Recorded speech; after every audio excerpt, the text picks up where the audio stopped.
Well, welcome and thank you all for coming to this joint discussion today on cyber risk mitigation. My name is Eric Pulse. I'm with Eide Bailly, a principal there and director of our risk advisory services team. And you're going to hear not very much from me, hopefully, and a whole lot from these two, much more brilliant than me people. So here's me, and so let me introduce Karen Anderson with Eide Bailly as well. Karen will probably tell you a little bit more about her background as we get into this thing.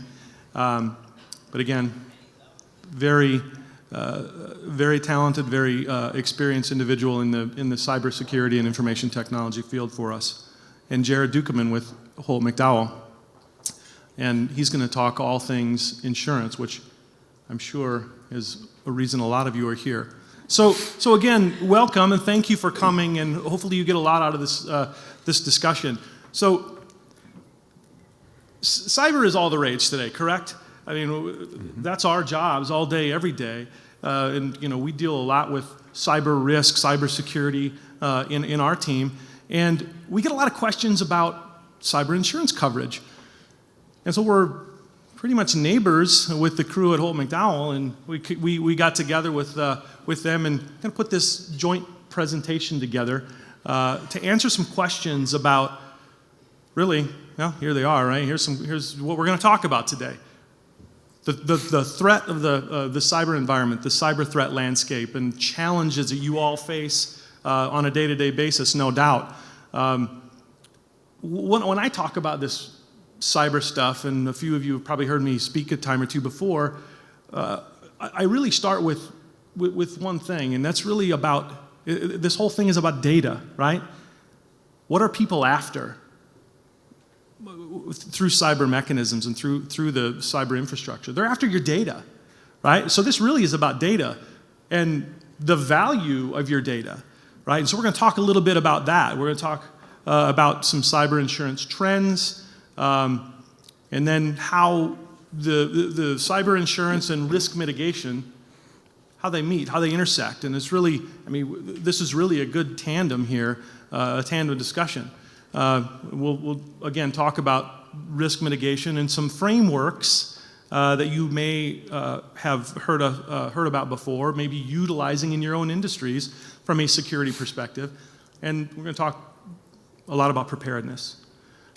So really jumping in here, here's really the biggest challenge. Many of you have heard of Sean Parker, founder of Napster, co-founder of Facebook. And this really sums it up. This is a really good slide that sums up a really big challenge here, right?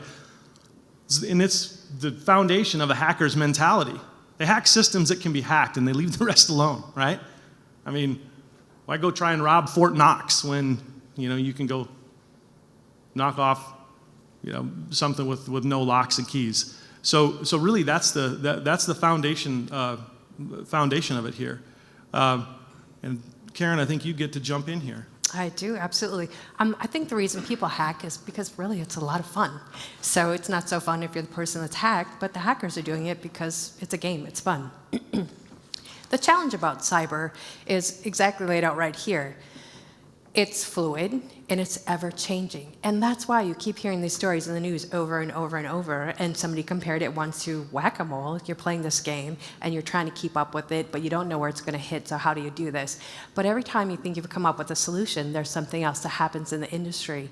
So if we could just go ahead and jump one slide. It's just the fact that it is fluid and it's ever changing, and that's why it's such a challenge.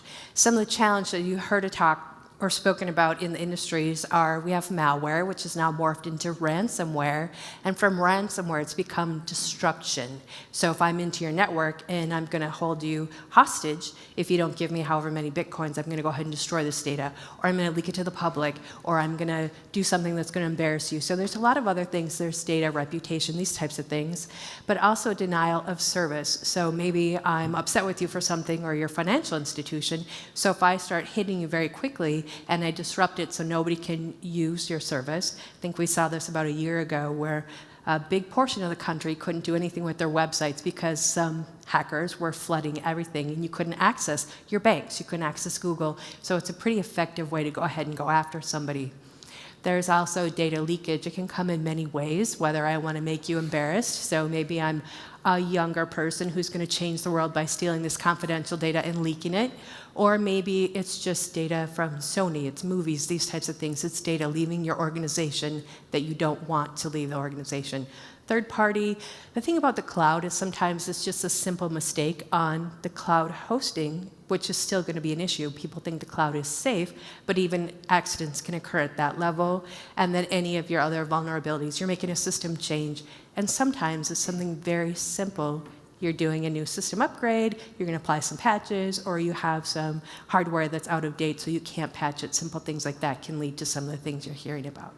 So I'm going to jump in here real quick with 2 quick points. The previous slide talked about threats are advancing quicker than we can really keep up with. And here's a couple of illustrations of that, right? So we talk about malicious software and malware up there. In the neighborhood of 20 to 30,000 new malware variants, new vulnerability variants, vulnerabilities to systems, infrastructure, things like that.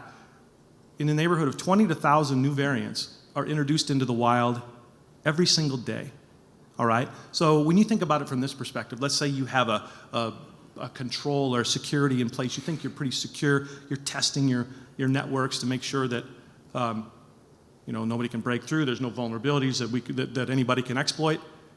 Well, if you're not doing that on a fairly reasonably regular basis, you may be open to more risk than you want, right? Because 20 to 30,000 new vulnerability variants released in the wild every day, that's a lot. Just do the math there. Second thing is, when it comes to distributed denial of service, you all heard the term the Internet of Things, right? The Internet of Things is basically anything with an IP address, anything that's accessible, or anything that can get to the Internet, right? Well, when you have the Internet of Things in the neighborhood of 20 billion new devices going to be on the Internet in the matter of 5 years, that just makes those distributed denial of service attacks that much more effective, because what they do is they utilize devices all over the Internet to then throw resources at one particular place, and that's what brings the system down. And now all the connected devices, so now you can't get into your home because maybe you're using the type of lock where you're going to unlock it on your phone, or your heat is not able to be turned on because it's not able to connect to the internet service that's now out. So you start to think about how that starts to expand from there. Mm-hmm. Absolutely. Yeah. So Jared, help me understand a little bit from the cyber insurance aspect. Mm-hmm. What types of things do you see, and what types of claims are often kind of put in as a result of these types of things? Yeah, our agency, we've seen 3 or 4 different things year to year that pop up, and one of them is being like ransomware. We saw a case that ransomware had popped in, and then another one is just the different things that happen with it's this person got hacked, now their data is out, now we have to contact our carriers and work with our carriers and making sure that everything is now being investigated and forensic costs and stuff. So those are some of the common ones that we're seeing. And you can see them right here. So. Yep, and some of the percentages, as you can start to see from the claims that are being issued and what people are looking for help with from a cyber insurance perspective, are some of these claims that are coming in. You can see the hackers, malware, the lost and stolen device. If you don't realize the cost of a laptop that's stolen, if it's not encrypted, it can very quickly become over $1 million.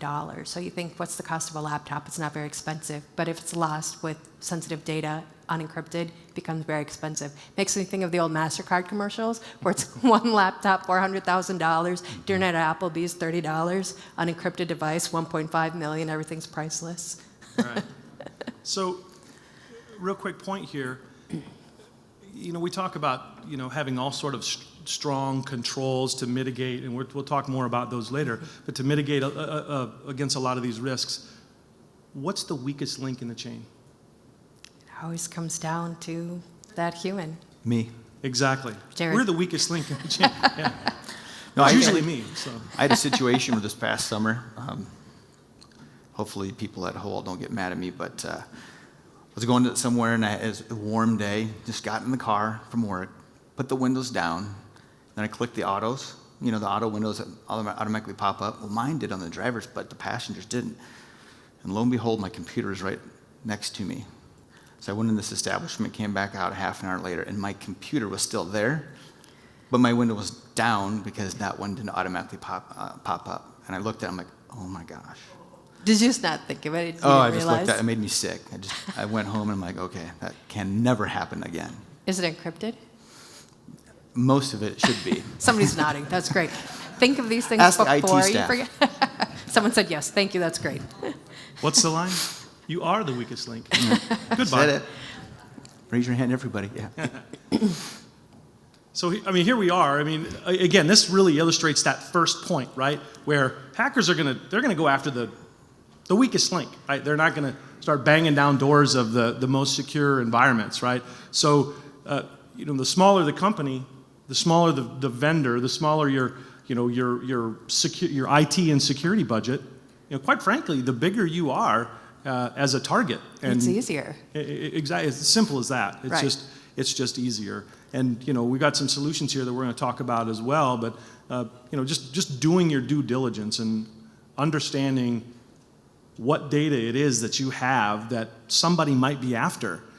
We're going to talk a little bit here coming up in a slide about what data is worth, right?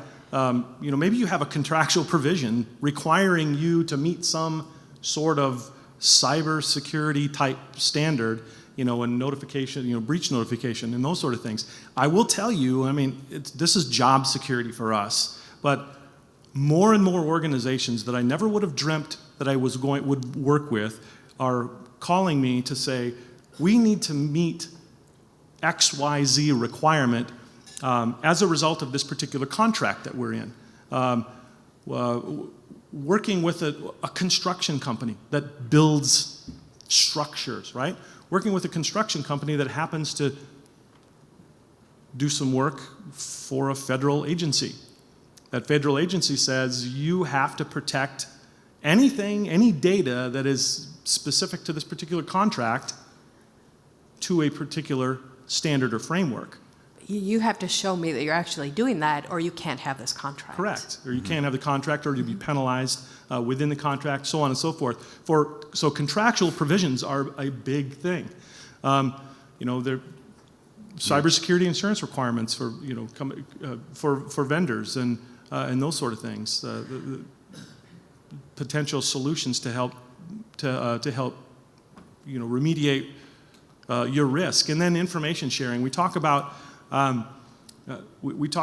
threat intelligence, right? Threat intelligence is basically I'm understanding what's coming at me from a threat perspective in the cyber world, and being able to share that information. I use this example a lot where I'm an Amazon Prime user, right? When let's say that I'm really proficient with programming and black hat hacking, right? Let's say I'm really proficient at that, which I am not.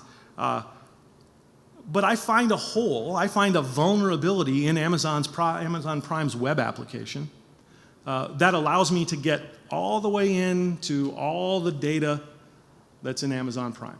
Or your Mac computer, where they just discovered yesterday that if you type in the word root, you have complete access because nobody put a password on it. Right, exactly. How does this happen? Right. Well, let's say that let's say I learn that, I discover that hole. I could do one of two things, right? I could go to Amazon and say, hey, look what I found. But today, you know what happens to me? I end up in handcuffs. Or I could go to the deep dark web and I could sell that information for a lot of money. Amazon Prime has millions of users and millions of users' information. So if I were to get a hold of that information, I could either tell somebody about it or I could go sell it. He also has a lot of money, so it's easy to take him hostage. He's like the world's richest man. And so that's where threat intelligence comes into play, right? Where, you know, understanding, you know, where vulnerabilities are and how we can share information amongst ourselves. And various industries have various threat intelligence sharing mediums. So I encourage you to, whatever industry you're in, do a little research and see, where you might be able to find, information sharing from a cyber threat perspective. Right. Even the business groups, I know a number of you are involved in some of the business groups here locally, have these types of conversations at that level, talk about what types of things you're seeing, what types of incidents. But also what we want to convey is taking a look at what data you have. Make sure you understand what data you have, because a lot of times there's stuff that you have on your servers and such you don't realize, but what is the value of it for sale? And you'll start to see how this starts to formulate into that whole equation about what type of coverage and those types of things. So we're just trying to set the stage there for that calculation. Yeah, exactly. And this slide is here for no other reason than just to illustrate how much certain types of data is worth, right? And this is a real menu, if you will. It's a few years old, so I suspect that some of these numbers are a little bit different. But again, just take a gander and see. A U.S.-based credit card with CVV. That number is actually closer to $12 today. Think It's about $12 though. Yeah, That's cheap. yeah. Think about the Target breach, right? Now we have millions. Now we have millions Millions of $12. of $12. Exactly correct. So you can quickly see what happens when these big breaches happen and where your data goes, to the deep dark web or wherever it goes. I'm just compelled by a number of these things on here. One of the things, an online bank account with a $9,900 balance. I'd charge more than $300 for that. But If I had access to 9,900, I'm sorry, that's just me. But I think the thing is, it's not always what you think it is. So do a little due diligence and understand the value of a credit card is so low because look how quick it is to go ahead and stop that credit card. You find out you lost your credit card, you left it at the bar. Those types of things, you can shut it down in a matter of minutes making that phone call. So it doesn't take long before that's no longer valid on the dark web. So they realize that. But they're so good at commoditizing this that they'll say, I'm going to sell you 100 credit cards, and if you use them and they're no good, come back to me, I'll give you 100 more, because they want to make sure that what they're selling has good inventory, just like a reputable seller. So hackers are going to say, hey, if those 100 are no good, come back to me and I'll give you more, because credit cards can be shut down very quickly. But then when you start to look at some of this other data, you get to some of these accounts. So LinkedIn and such, they were pretty good because people reuse passwords. So thinking about what else you can do with that information is what starts to make it valuable. So just realizing this would help you understand, what do I need to consider when I'm thinking about this? Did this occur to anybody out here in the audience, that somebody's willing to pay more for a World of Warcraft account than for a credit card? I don't even have a World of Warcraft account, but who No knows? disrespect to any World of Warcraft players in the house, but Medical information is 10 times more valuable. And you think to yourself, why? But if you think about it, the odds are you're going to be you for most of your lifetime. Now, there's a couple people in the room who may do some changes or something, but for the most part, your biometric data, your genetic data, anything else, any markers, are going to remain with you for a lifetime. I can't shut that down in an hour. So if I go ahead and steal that, I can start to use it for all types of fraud, and that information stay consistent, and that's why it's so valuable. And so people are taking this data and they're starting to compile profiles about you. So if I can get any of that medical information, I can start to create fraud by doing different services and then try to get the money reimbursed for it. Maybe I'm a clinician and I'm going to go ahead and put any of these Medicare things together and get reimbursed for that and quick shut down my clinic before people catch on to what I'm doing, any of those types of things. So it's really worth a lot of money. So you start to put this together, and you can see the average cost of some of the U.S. data breaches just in the last 2 years alone is about $3.62 million. So just with that realization, you start to see this becomes expensive in a hurry. And so I want to share with you some of the reasons it becomes so expensive in a hurry. It's because of all the things that go into it.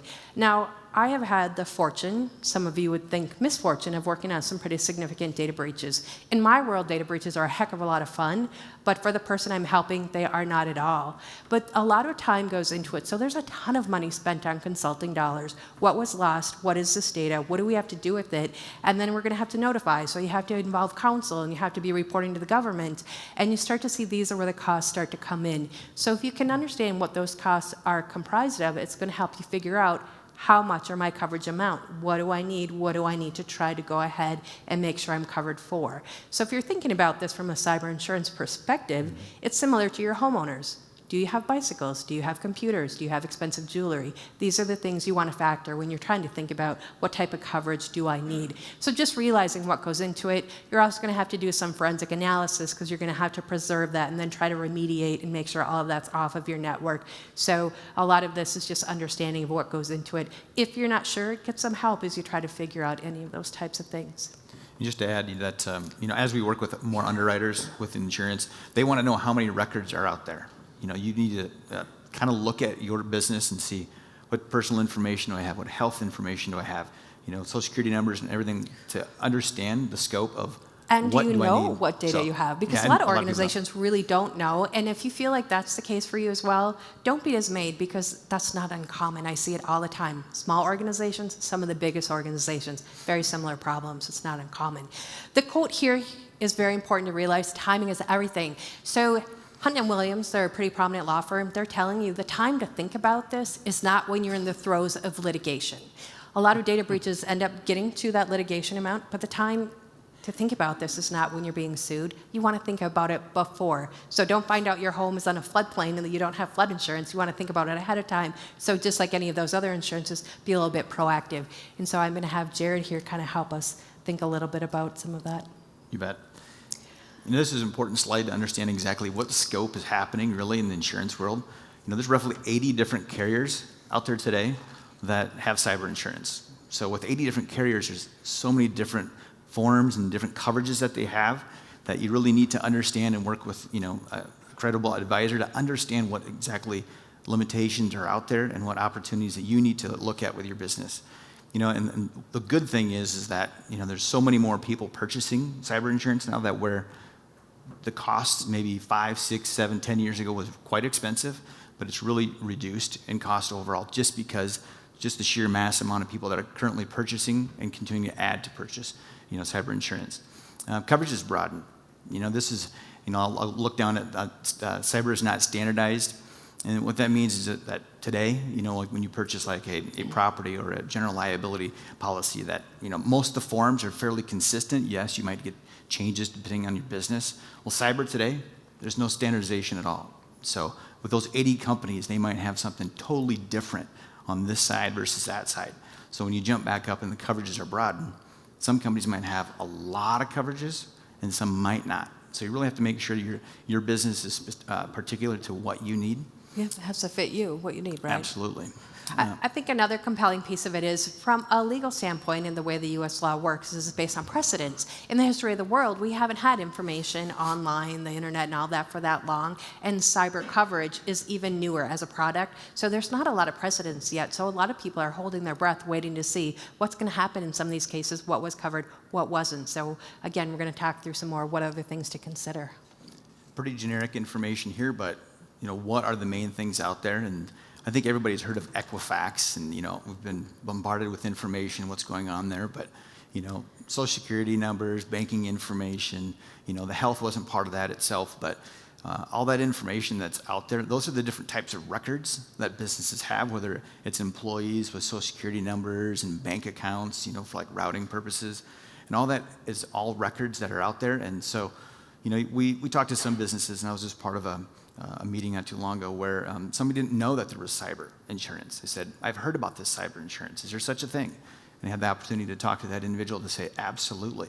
And because of these things, this is why you as a business, whether you're 2, 3, 4 employees, whether you're whatever thousands of employees, it's really important to understand exactly what threats you have, because really everybody should be looking at cyber insurance itself today. I would say also ask anyone that you're working with before you go ahead and do a contract with them. Ask them, do you have cyber insurance? What types of things do I know that I can help make sure I'm covered if I'm going to do business with you? So realizing that from a contractual perspective, if the government and other people require it, maybe you should as a business as well. So think about those types of things where you can use these things to your benefit to make sure that you're covered, and maybe it's somebody else's dime before you do business with them. Third party, it's coming up. Yeah. Perfect. Let's slide into these next set of slides here that talk specifically about different types of insurance coverages, but Jared will talk a little bit about some gaps in coverages before we get into some specific coverages. I think we'll talk more about these, in the next slides, but these are just certain things that aren't covered very well in a normal policy that are covered in the cyber policy. So The first one's like network security liability. Okay, so it's your network itself. Okay, so what type of coverages do you have with your network in the case of an issue happening? Okay, as you can see here, it's like, third-party coverage is one of the biggest things. So you infect, somebody else that's connected to you. That's a major issue that, that it's going to be a lawsuit probably involved itself. So coverages, and when I say this, again, remember the 80 different carriers are out there. Everybody has different coverages. So when I make these statements that these are the types of coverages that are out there, not necessarily all of them might not have these coverages, or maybe some of the limits are not where they need to be. So just please keep that in mind. But Right, and here's another compelling bullet up here, right? Your network's participation in a denial of service attack. So if your network was, was part of one of those distributed denial of service attacks and it gets somehow traced back into your organization, there's potential liability. Right, can I potentially sue you because I couldn't do what I needed to do, which is what I procured you for? yeah. Correct. And I used to work at Midco, and one thing would happen if somebody was, sending out like mass emails, is that they'd be blacklisted, or something would happen where, guess what, your network is shut down, or your website now is shut down. Okay, a lot of online stuff is happening. You might have an online, purchasing, so major impact in the world today that way. But the next one's just data privacy. Of course, again, on the third party that we were just originally talking about, where, okay, here's now the information you have. So before, it's like you have the connectivity where now you sent the virus over, for instance. Now you're talking about the data that your clients have within your network, or you have the accessibility to those networks itself. In that situation, you might be sending out bank accounts again. You might be sending out all the different records that they might have. So not only are you now infected, now you're infecting somebody else, and now you're compounding this type of records that are out there that can be, infiltrated in the world. So Let's hope Equifax had this kind of coverage, right? closure. Crisis management, very important, of course. So you have a great team like Eide Bailly that's out there. So now let's go down the path of, I'm infected, now what happens? Okay, you got to talk to your bank. You might have to communicate to the government, depending upon the state government or the federal government, depending upon what type of records are now out there. The state, I know that Eric and I are talking about, the state today doesn't really have any regulation, but there is a form on the website that you can still fill out just to make awareness to the state.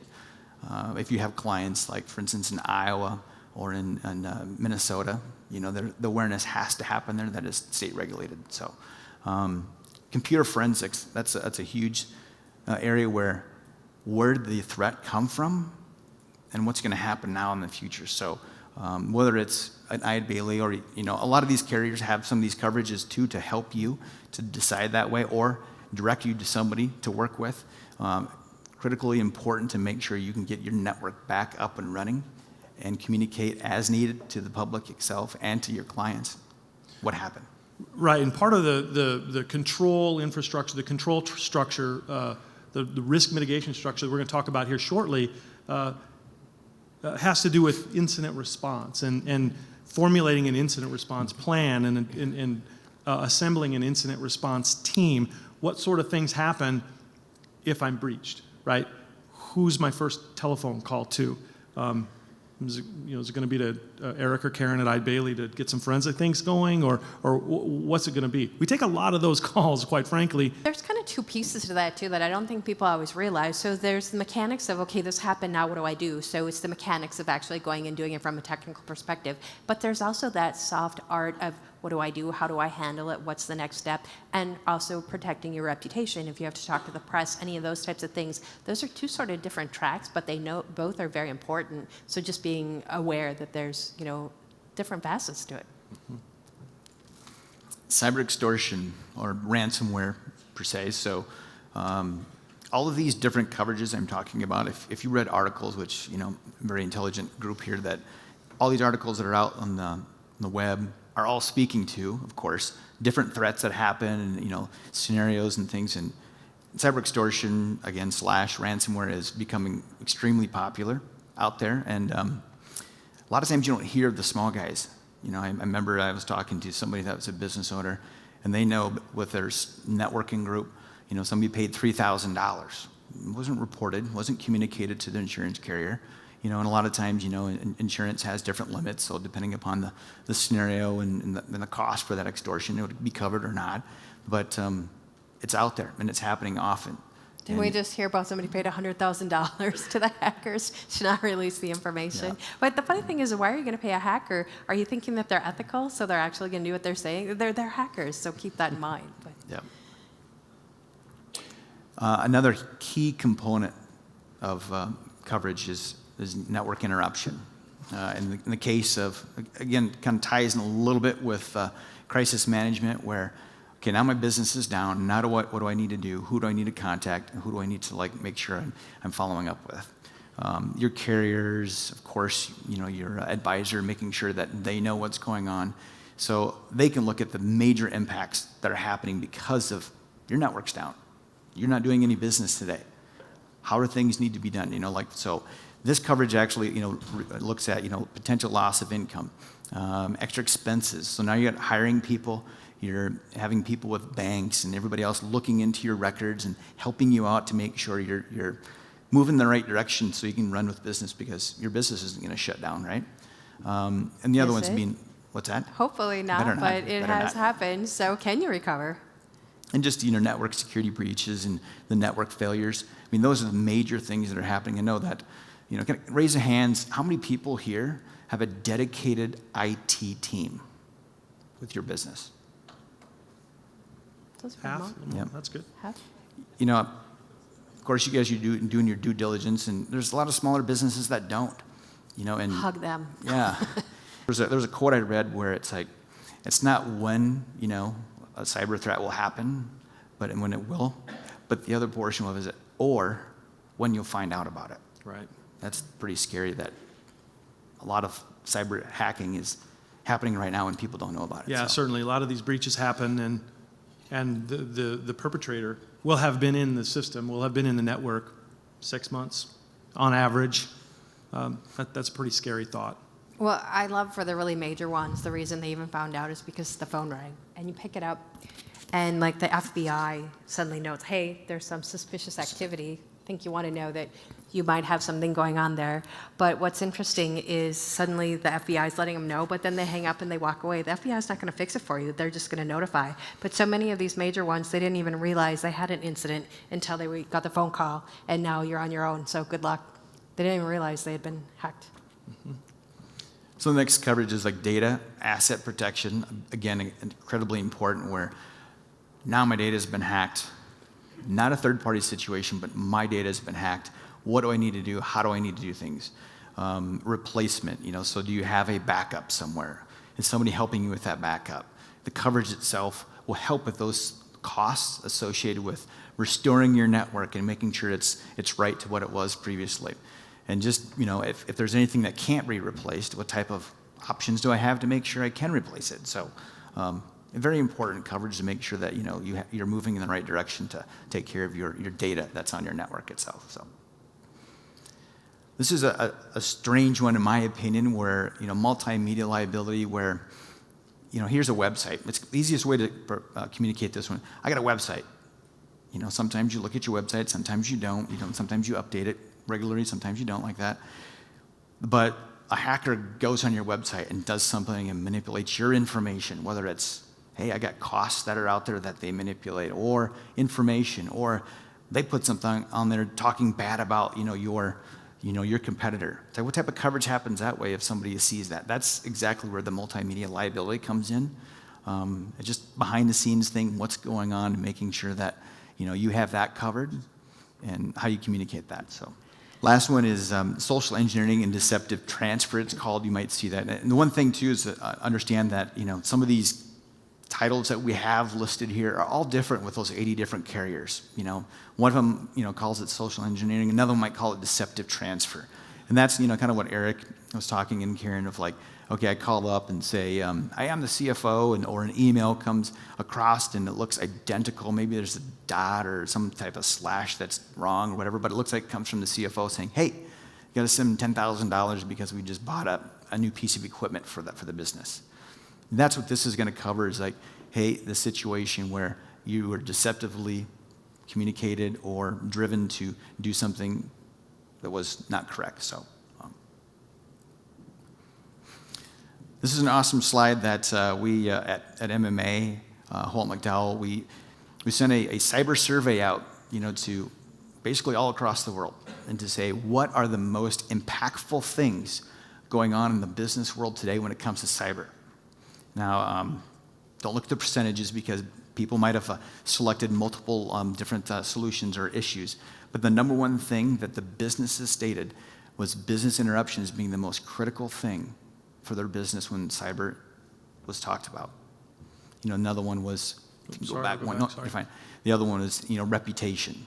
And you hear that like, Equifax.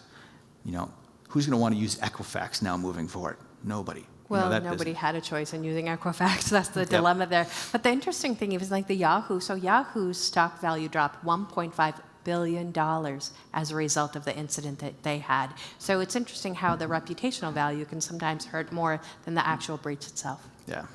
It's a neat slide just to see exactly what the public believes, not necessarily what we believe on some of the major threats and how to or what you think the threats are for your organization. Yeah. And if you don't know, it's a great time to have the conversation internally to see, hey, are we on the same side of the table as we think? What are our risks? Right, and to me, this slide illustrates one thing, that 75% number illustrates the fact that I believe businesses see a vulnerability, that maybe they don't have the best incident response process in place to keep their business rolling in the event of a breach. Really, what has happened in the cyber insurance world is like the people that have purchased it up to this point per se are the ones that have the high exposures, like the medical teams and stuff, the hospitals. So as you look at this chart, it kind of shows you where healthcare is like not a growth area because they already have it. And some of the other ones like services, where there's professional services, they already have cyber insurance, but the other ones like manufacturing. In the past, they haven't. So this is just a nice little chart just to show you exactly what's going on in the world and who's purchasing cyber insurance to make sure that they're being covered accordingly. So absolutely. And another thing this tells me is that the regulated industries, the more highly regulated industries on this list are inevitably more prepared because the regulators tell them they have to be prepared. So they've got a reasonable control infrastructure in place, right? They've got reasonable procedures and response plans and security and infrastructure in place. And so maybe that's why we don't see as much growth. Manufacturing's catching up because they haven't been there traditionally, but they still have the risk. Correct. Absolutely. Yeah. So what are underwriters interested in? This is compelling to me. Yeah, when you fill out an application for a client saying, hey, this is what we want to have for cyber insurance, and let's look at this, and the forms are daunting because of all the different things that carriers want to know about your business to make sure that you're secure. In the past, again, when I say that this industry has evolved and it continues to evolve, is that there wasn't a lot of information. They might have said, you want cyber insurance? Okay, what limit do you want? Here you go, this is what it is. Today, it's like, what type of security plan do you have in place? What type of team are you working with to make sure you have it? How big is your IT department? Do you have an IT department? I don't need to go through all these, but this is what we're being asked upon by the underwriters to make sure you have that carrot. But the brilliant piece of this, and for me, this was really the aha moment as I was researching this and kind of putting this information together, is for anyone who's in the room who's done this before, or you're from the technology side, information technology, look at these questions. They're the same questions we've heard over and over. Hey, what are you doing for your security resources? Do you know what your risk is? Do you have employee education, security awareness training? Do you have an incident response plan? This isn't really new for the tech side of it. And I realized that underwriters are asking the same questions. How interesting, we're going after the same information. So the better you are at doing this, you'll be able to satisfy both sides of it. And I thought that was pretty fascinating. We're asking the same questions. So making sure that you're able to understand these areas is going to be fantastic in terms of being prepared. Yeah, and I look at this as well this is the analogy that I make. You go out and purchase or try and apply for a $10 million life insurance policy. What's the first thing you're going to need to do? besides fill out an application, you're probably going to need to get some sort of physical, right? You're going to have to demonstrate that you're a reasonably healthy individual, worthy of being insured at a reasonable rate and that sort of thing. To me, this is that physical. These are those things that organizations need to do to demonstrate that they're doing their due diligence, right? Your due diligence. It's your wellness check. Exactly. Yep. And we toss this slide in here because when it comes to third parties, everybody deals with third parties, right? Many of you in this room are a third party. You're a vendor to your customers, right? So these organizations are more and more frequently asking you as a third party or a vendor to validate or demonstrate to them how secure you're keeping their information. What are you doing to make sure that the information that you have of theirs, of your clients, is secure? And you're having to demonstrate that. And here's a list of functions being outsourced, but that list is certainly not all inclusive. And I know Karen said something earlier too about contracts. It's so imperative that whoever you're working with, that you understand that contract or work with somebody, whether it's your insurance advisor, to say, what are those contracts about? What do they mean? And where does coverage lie if something happens? Is it the third party? They go like, nope, not us, it's all you. Or is it, nope, we work together and we figure this out? It's really important to understand how that relationship works. Or if the third party is very small, they're a one-man shop, there's nothing wrong with that. But if they introduce something that becomes a big liability, are you able to recoup from that? And not to pick on anyone named, but there was a major retailer right around this time of year that this happened to, but it started simply from an HVAC contractor. What are the odds that they would be able to bankroll that entire data breach scenario as a small plumbing and heating company? But just make sure you can go ahead and transfer that risk then. So thinking about where do you get started on this, a lot of this you're already doing. You're doing your risk assessments from a cybersecurity assessment, but also to satisfy the underwriters and understand where you are. Here's your wellness check. These are the different areas you should be taking a look. Who has access to the network? What do we do with mobile devices? What types of things do we have in place? What are our risks? And sit down and talk about it, across the functional areas of your organization, because what you see as a risk may not be the same thing that accounting sees as a risk, which may not be the same thing as procurement. So have the conversation internally in the organizations to make sure that you have a common understanding, because maybe I'm doing something Eric doesn't even know about, which happens often, he's my boss. But if he was aware of it, he might do something in place to make sure to kind of stop that. And then just making sure that from a readiness perspective, you've thought it through, because you want to think of this ahead of time, not once you've now had an issue and you don't know what to do. So there was a bullet in the agenda about, about NIST and frameworks. The NIST stands for the National Institute of Standards and Technology, and they have standards for everything, okay? And one of the big things they have standards for is securing information, securing data. Yeah, how do we do this? Exactly. How do we do this? So they have some really good roadmaps for what things you can do internally to implement, controls in your organization. And it really starts with identifying what the data is. Remember what I said early on about, it's really about data, right? You have to know what you have and where you have it. Before you can even know what to do. You have to identify what are the risks to that data, to those infrastructures that you're going to need to put in place. I'm going to caution you, though, that exercise in itself is much different than most people realize. So you think you know, but do a little kicking the tires, do some checking, see if what you think holds validity. If it does, great, no time wasted. But if you suddenly find all this cache of PII, unprotected devices, those types of things, you want to find out ahead of time, and then the rest of the steps are going to build from there. If you don't do this one right, then the rest of it's really kind of going to be a waste of time. And on that point, I will tell you that when it comes to credit card data, many of you have heard of the PCI data security standards, payment card industry's standard for securing cardholder data. So if you store, process, or transmit cardholder data, you have to comply with this data security standard. Well, I will tell you that every retailer, every organization that has been breached and has lost data has been PCI compliant. right? So what that tells us is that they didn't know where their data was, right? So they'll go to the PCI assessor and they'll say, well, didn't you? How did this happen? How did this happen? And they'll say, hey, they didn't tell us that they had credit card data on that device. That was out of our scope. We didn't look at it. Well, it's because they didn't know about it. Right. So again, that exercise is a lot more It's valuable. difficult Yeah, it is than you may hard. seem. Let Yep. me back up here real quick.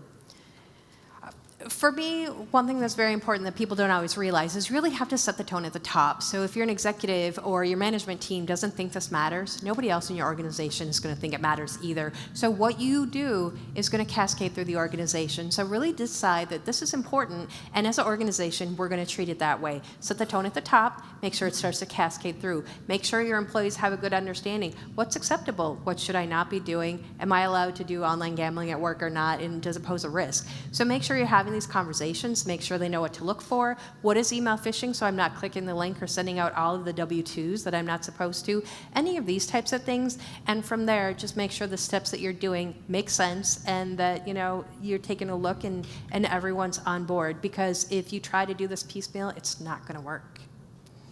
Here's an interesting stat about security awareness training. Eric pointed out, what is the weakest link? It always comes down to the human. In 99% of data breaches, it comes down to something simple that kicks it all off. It's usually social engineering, and it's not always the IT guy that's going to make the mistake. It's somebody in accounts payable. It could be really anyone who falls for that simple, hey, I'm a new employee and I need to have my password reset. And people do things because they want to be helpful and they want to be quick. They want to be responsive. They're not trying to make a mistake, but once that door is open, it doesn't really matter because that's when the incident occurs. Right. Ask the anthems of the world how that works. Right. Yeah. That's simply how that started.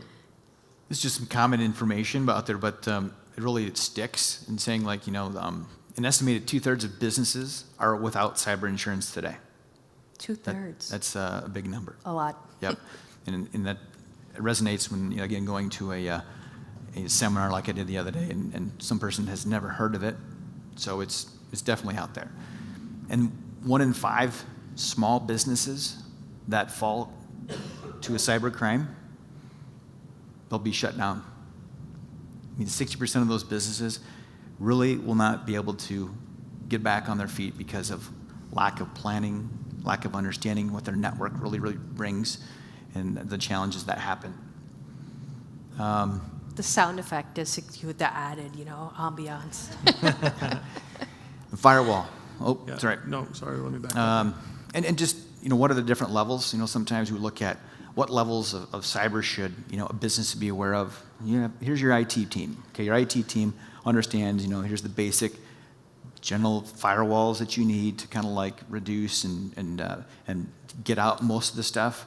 But then you need to be the proactive team, and then you need to have the insurance side, and then you have to be the if something happens, the reactive team. So there's, my opinion, there's 4 different layers of cyber being ready for it if it happens, and that's kind of my opinion of making sure that firewall's set up is one of them. So. Right. And you just said something very important here. It's about the layers. And for other people in the industry, we know it as a defense in depth. But the more layers that you have, the harder it is to go ahead and get that hole in. So go ahead and layer. But you need to realize that cyber is not an IT event. It impacts the entire entity. So start thinking about this as an entity-wide exercise. It's not simply an IT problem. That's really it. Mm-hmm. Security is not an IT issue. It's an everybody issue, right? I talk lots and lots about a security culture in our world, or a lack thereof.